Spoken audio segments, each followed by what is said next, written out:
Hey horror fans, welcome back to Room 237, coming at you with the last Psycho film, or at least of the sequels. I still have the fucking remake to do. That is Psycho 4, The Beginning.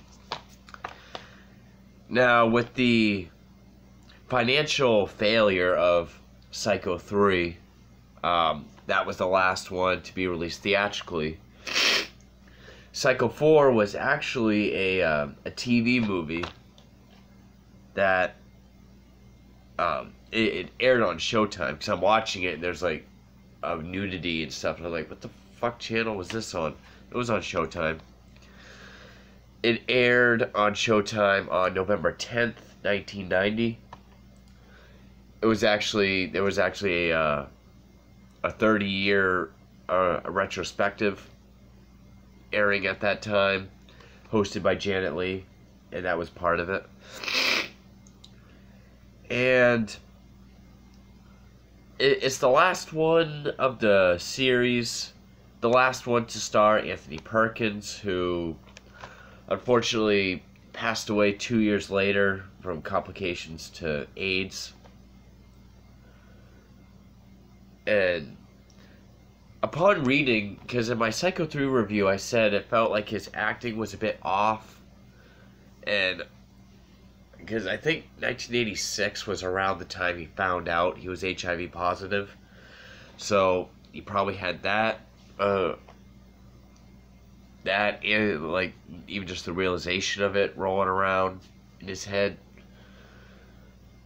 But I will say I'll actually get to his performance in this, but initially, going into this, again, I had seen Psycho 2 years ago. I had not seen these two. And I'd kind of heard mixed things. Like, I'd heard that they get worse as you go on. I had heard that 3 was the worst one, and 4 is kind of eh. I actually very much enjoyed Psycho 4. I would probably say I like it a little bit more than a Psycho 2. But, you know, there are some things that make 2 a little bit of a better movie. Like, for example, 4 was, the screenplay was written by a Joseph Stephano, who was the screenplay writer for the original film. And I don't know if it's been fully disclosed, but I think 4 is meant to be a direct sequel to the original, sort of ignoring these two, which kind of makes sense and I kind of like. But there's also things that are said in this that, you know, attribute to 3. But there's also a lot of discrepancies in this one that happens in these two. So, I would say ultimately it is a direct sequel to the original, canceling out these two. And the thing about 4 is that it is both a sequel and a prequel. And there's not really, I mean, it's only an hour and a half, which really isn't much time to really give a really good, solid story, prequel or sequel. That is one reason why I would like 2 a little bit better, because that really does, you know, hold its own, and it is also, might even be technically a better sequel than 4, because 2 actually works well as a double feature with the original.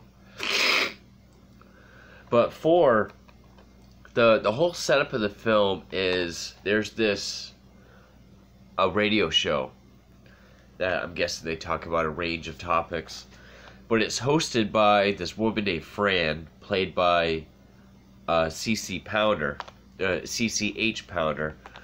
who's been in a lot of stuff. I mean, she was the the nun that worked at the orphanage in Orphan. I've seen her in a lot of things. That's the only thing that's coming to my head right now. But she's a great actress. She does do a great job at this as well. And actually, it was directed by Mick Garris, which I have to say, Garris, he's one of those directors from like the 80s who's part of like this big, like, you think about like Masters of Horror, either in general or the anthology series. But like John Carpenter, Wes Craven, even John Landis, Mick Garris is amongst those. And I guess, from what I've read, he's actually the one that kind of tries to keep everyone in touch with each other. He's just done a lot of bad movies. Like Mick Garris, he directed Critters 2. He directed a lot of Stephen King stuff, like mostly his TV miniseries. Sleepwalkers, which I've never seen. The Stand, which is alright. The Shining remake, which is fucking terrible. But anyway, so this radio show hosted by C.C.H. Pounder, her guest is this psychologist or this psychiatrist who specializes in a matricide, which is the topic of that they're talking about at that point. And the psychiatrist is a different actor, totally different actor, but it's the same psychiatrist from the ending of the first Psycho. That explains Norman's a dilemma. So then they're sort of asking, like, what makes a boy want to kill his mother? So then they get a call from a guy named Ed. But when we cut to the person on the phone, which they're in this beautiful house with this very nice kitchen, and when the person turns around, it's Anthony Perkins. It's Norman Bates. Which the fact he's calling anonymously as Ed is sort of a nice little nod to the serial killer Ed Gein, of which Norman Bates was inspired by, character-wise. And so Norman Bates, he tells these stories about, what can make a boy want to kill his mother. And that's where the prequel comes in. Because we get all of these sort of out-of-sequence flashbacks to him as a youth. Both as a young kid and as a teenager to a young man. Played by Henry Thomas, who is Elliot from E.T., who I think does a great job as a young Norman Bates. Again, I haven't seen the modern show Bates Motel. Just I've always thought, like, I love the movie Psycho so much that I don't want to see a bunch of bullshit around it. But that's kind of what this is. Like, half the movie's flashbacks. But, when we first see Norman, he says, like, yes, I have killed my mother before, and I'm going to have to kill again. That sort of sets up the whole thing for the rest of the movie. Because C.C.H. Pounders pretty much takes that as, I'm going to kill somebody tonight. So she wants, one, find out his story, like the topic of the show, why a boy want to kill his mother, but also find out how she can get him to not kill who he plans on killing that night. And yeah, we go back and forth between his past and what's going on now. Like, he's mostly in his kitchen cooking a big dinner. We then find out he's married, and that he's married like a therapist from the institution in which he was committed to. He does say it's been 4 years since he's last killed, which really makes me think it's trying to connect to Psycho 3. But after the ending of Psycho 3, I really don't see how he only would have done 4 years. Met someone, fallen in love, and gotten married. But even so, like, even if it's a direct sequel to the original, who was he kill? Like, who the hell did he kill 4 years ago? But anyway. And, like, the first flashback we get is, you know, his first victim after killing his mother and her boyfriend. Which is this young teenage girl that, you know, super horny, and of course, young Norman, Henry Thomas, is very awkward and, you know, withdrawn into himself, and they end up in his bedroom of the actual Bates house, but she sneaks over into his mother's bedroom. She sees it's a corpse. He's dressed as his mother, and he stabs her. But then he sort of goes backwards with his stories, like where he's a young child, like at his father's funeral. Which in this it says he was stung by bees, and then in one of the other ones it tells like a different story. Anyway, and you know he's telling the story, and we're seeing it. Like he's like, he also says 6, but actually I even think in the original he says his father was 5 when he died. Anyway, he's young, and they're at the funeral, and mother's like, I'm trying to tickle him. So he starts, you know, laughing, and then she like slaps him in the face, like, don't you have any respect? And, you know, shows him at like a picnic, and how, you know, she had the most beautiful hair, and there's this shot of his POV and her like letting her hair down in front of him, and them like playing together outside. And that's the last of the pleasantness that you see of her. And she's played by Olivia Hussey, she played Audra in the original Stephen King's It.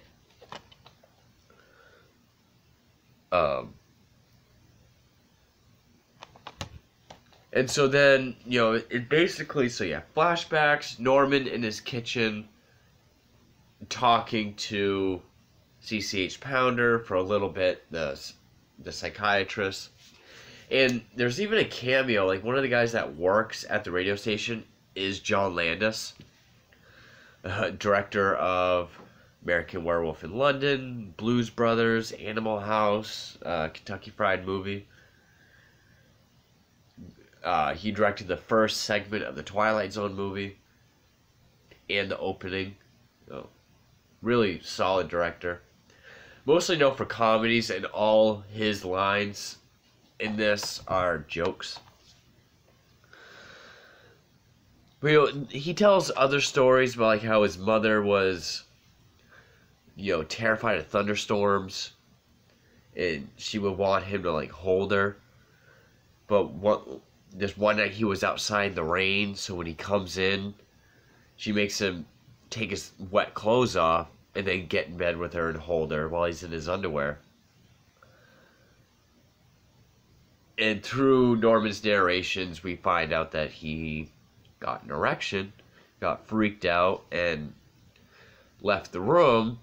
And when his mother came in to check on him, she found some, like a old school pornographic, a magazine, where she, you know, called him a filthy pig and beat him with it. Another story about how she, it was really, really hot, so she wanted him to put, like, I don't remember what she said. It's it's like this orange scented stuff. It's like water. You like put it on yourself. She tells him to use his fingers. So he's like weirded out. He starts like down at her ankles. He goes like down her legs. Then he knocks the thing over by accident. So then she just kind of plays with him on the floor, like rolling around on the floor. Then he's on top of her. And it's an awkward scene, but like the way the acting and like the build up of the music, because like he's like on top of her. They were just like wrestling around on the floor. And she's looking up at him, and her face is like the music builds up, and she looks down, so he's getting another erection, and she like, you know, beats him off of her and calls him all these names, drags him across the house, and like throws a dress on him and, you know, lipstick, and says like, "You're a little girl, don't ever, you know, you forget you even have one of those things." And then we meet the boyfriend. And they make the boyfriend look like a fucking douchebag. Because, first of all, his name is Chet. Which, you know, universal sign of a douche. And, you know, he's trying to get Norman to, like, box with him. But Norman won't box with him. And he punches him, gives him a bloody nose. And Chet and his mom are laughing at him. We see, it shows us how he saw them having sex for the first time through the peephole in the parlor of the hotel, and how he finally poisoned him with strychnine. And so that's pretty much like the flashbacks. So then finally what Pounder finally gets out of him about why he has to kill again, which he slowly finally admitted was his wife. And I really like Anthony Perkins' performance in this. It's much stronger than in 3. It is similar to the range of 3, but I think much better acted. And just when she's like, what did she do to deserve losing her life? And just Perkins' reaction, he's on the phone, he's like, "She allowed herself to get pregnant." And his fear is that his condition is all genetics, and that they're going to be bringing another insane monster into the world, and that the Bates bloodline must stop with him. Which, I mean, is something you can kind of get behind. It's not totally crazy. Even if it ignores 2 and 3, we've already seen 2 and 3, so we've sort of known the life and how tortured and how insane he is. It's not hard to believe that he would come to that conclusion, because it's also his birthday. And so, like, he gets off the radio station, signs off, and he calls his wife as she's leaving her work at the hospital. It's like, "I want you to meet me at my mother's house." And you can tell he's like off. He's like, "It's my birthday, isn't it? Just do what I say." And I did like this. I wasn't expecting this. We actually don't see her talking on the phone. We see her pick the phone up, and then she's outside getting into the car, and it's raining, and we hear the conversation as she's driving, much like with Marion Crane in the original film. Like, we see her driving, but we hear the conversations. And so they get to the Bates house, which is all derelict and dilapidated. He tells her, why he has to kill her, and chases her around a little bit. then once he finally catches up to her, you know, I did like this part. He holds the knife to her, and sort of like, if you look at the, like, that glow on his face, that's that scene, the reflection of the glare of the blade. He sees his reflection, and he's, like, stunned. She's like, "You're not a murderer anymore, Norman. You're not that person anymore." She's like, "Don't my genetics count? Like, don't you think my genetics could, you know, be good to go into someone?" And I like the last line of her speech where she says, "No more blood, Norman." Because we've already gone through 3 movies where we've heard, like, "Mother, blood, blood." And now she's saying, "No more blood." And then he throws the knife down. Decides, you know, fuck this. Sets the house on fire. But then, of course, all the people we've seen him kill throughout just that film, you know, he's seeing visions of them as he's trying to leave the burning house. Which we did see another flashback of his second victim, which was an older woman that he kept trying to strangle, and then he threw her in the trunk and let it go into the, I'm guessing the swamp, but it looked more like a lake or a pond at this point. We see, like, the trunk being, like, hit from the inside. So it was like she was alive. She drowns in the trunk. And, you know, I also thought, you know, because then he finally gets out of the burning house and it's daylight and he's like, "I'm free." And they smile, they kiss, and they walk off.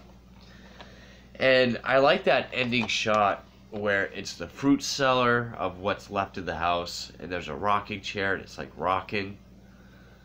Camera pulls back and we hear Mother's voice like, "Norman, Norman, get me out of this fruit cellar." Then those like the outside cellar doors that like go into the ground, we see them shut, and it like cuts Mother's voice off, so it's like her spirit or her power is trapped within the house, and Norman's finally free and cured, I guess. And the every time the Psycho theme is used, it's the original Bernard Herrmann score. So yeah, I would say it doesn't really have a, it's not enough of a prequel to really form its story, or it doesn't really build up enough like present day stuff to be its own story. Because like we only see the wife like 2 very short times before, you know, she leaves for work to meet Norman at the ending. So, you know, it could have, you know, by seeing her so little, it didn't really have that much of an impact for like that final act. So I think it was just they wanted to do another something Psycho. They wanted to tell something. I think they wanted to tell like an early story, but they knew they probably couldn't get it made or even get anybody to watch it if it didn't have Anthony Perkins in it, which I agree with. So, and yeah, especially where the flashbacks would kind of jump around. It's like, okay, his first victim after his mother, but then he's a young child again. It keeps jumping around. I will say that the performances are all solid. Anthony Perkins is great in it. Like, there are times where he's talking on the phone, and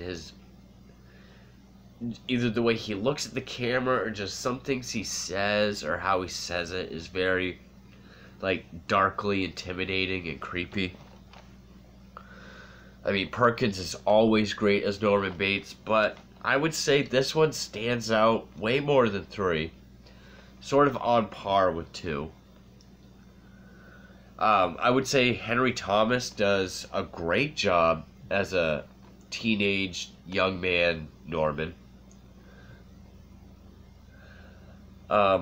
Even though I've never liked the idea of Norma Bates being pretty, or for lack of a better term, MILF, which is another reason why I've never really been interested in seeing the TV show.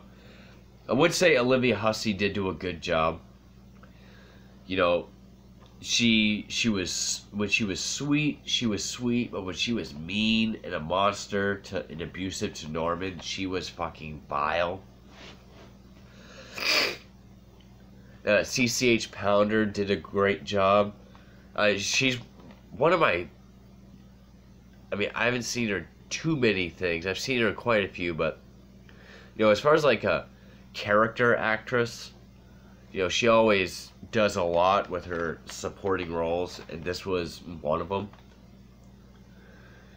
It just sucks that, you know, if they wanted to go this route, the prequel, the sequel, it should have been like a 2 or 3, like a 3 or 4 hour like actual miniseries. That's what it should have been. I could easily see this being like a 3-hour, like 2-parter, a miniseries. Then it probably would have done the prequel to justice and the present day sequel stuff to justice. But for what it was, I thought this was one of the stronger sequels. I still like 2 very much, especially since where before yesterday I didn't really like it at all. It had been years since I've seen it. But I was actually impressed with 4.